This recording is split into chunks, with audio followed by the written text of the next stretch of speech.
Dakota, did you feel like you guys were getting the ball inside the way you needed to in the first half? And also, how did the game change when it seemed like that became more of a priority in the second half?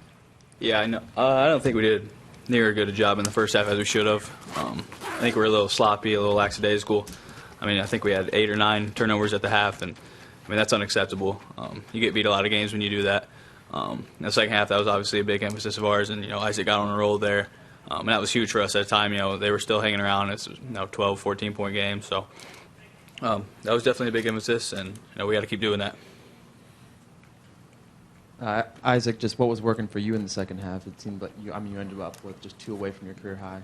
I don't know. I just kind of got in the rhythm.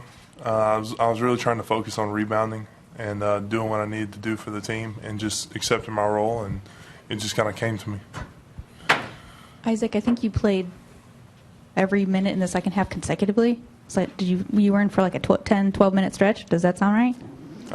I guess. I don't know. I mean, when's the last time you've played such a long stretch, and did that help you? I mean, you just mentioned a rhythm. Did that help at all? Yeah, absolutely. And, when you get left in the games, I think it goes for every player. Even if you make mistakes, if you get left in, it's a chance to make up for your mistakes. And, obviously when you have stuff go for you like that, then you get more in the flow and you get more in a rhythm. And that's kind of what happened for me tonight.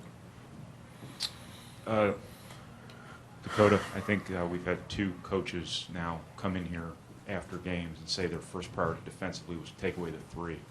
Are you guys kind of seeing that on the floor, and what's that changing in terms of the way you guys are operating offensively? Yeah, it's a little different.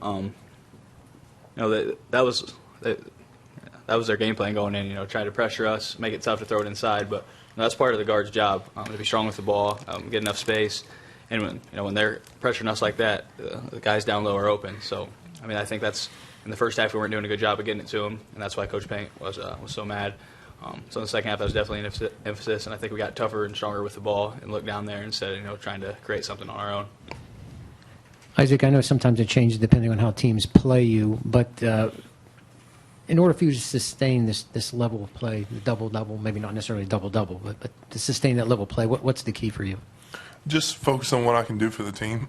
Score the ball if I'm one-on-one, and if I'm not, pass the ball out, and I can always rebound. And that's what I put my focus into tonight, and everything else kind of came with it. And then just playing my role in defense. And that's honestly all I can say about that.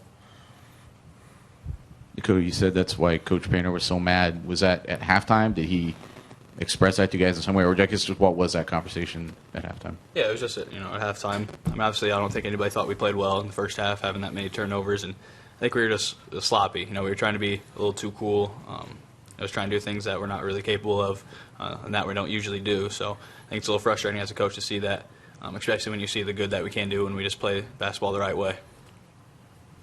Dakota, you did a nice job on Sanders, limiting him to 7 points. But is it a little bit frustrating when you're slowing down one of their main scorers, but then a guy like Johnson steps up who I think he'd only made 26% from three-point range, and he made like his first 4 or 5? Yeah, I mean, that's basketball, though. If one guy's not getting it going, there's another guy, other wings. We've dealt with that before in games, and we've lost. You focus in on other guys, and some guys you don't put as much focus into, they start getting hot. But it's just part of the game, and luckily we shut down a lot of their main scorers. Isaac, just generally speaking, how do you feel like you guys played tonight? I feel like we struggled in the first half defensively, kind of getting up on ball screens, just playing complete team defense and offense as well. We didn't take care of the ball. We had 8 turnovers at the half, as Dakota mentioned earlier, and that's not going to work out, when it comes March or in the Big Ten tournament, And then in the second half we picked it up a little until the very end, of course, and we're going to work on some things. We're going to fix it up.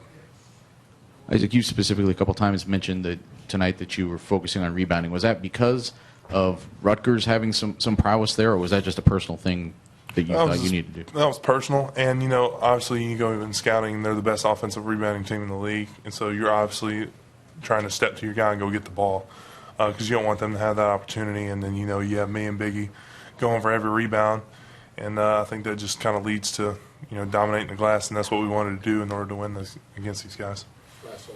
Dakota, just to follow up on what I asked before. So what have opponents done the last couple of games? Is it just a matter of putting more pressure on the guards to try to disrupt the the post feeds or to take away the threes, or just what are they doing? Just being more aggressive on the perimeter? Yeah, just be more aggressive on the ball, making it tough to throw it in. At the same time, I think where they're doubling from, it's not as obvious. I think early on people would do it from the top or a guy ball side, and that's just it's just an easy pass for them. So I think they're kind of mixing it up on them and making it a little tougher to see where the double's coming from. And that's not as obvious for us to get open shots and move the ball like we have in the past. Thank you, guys. Thank you.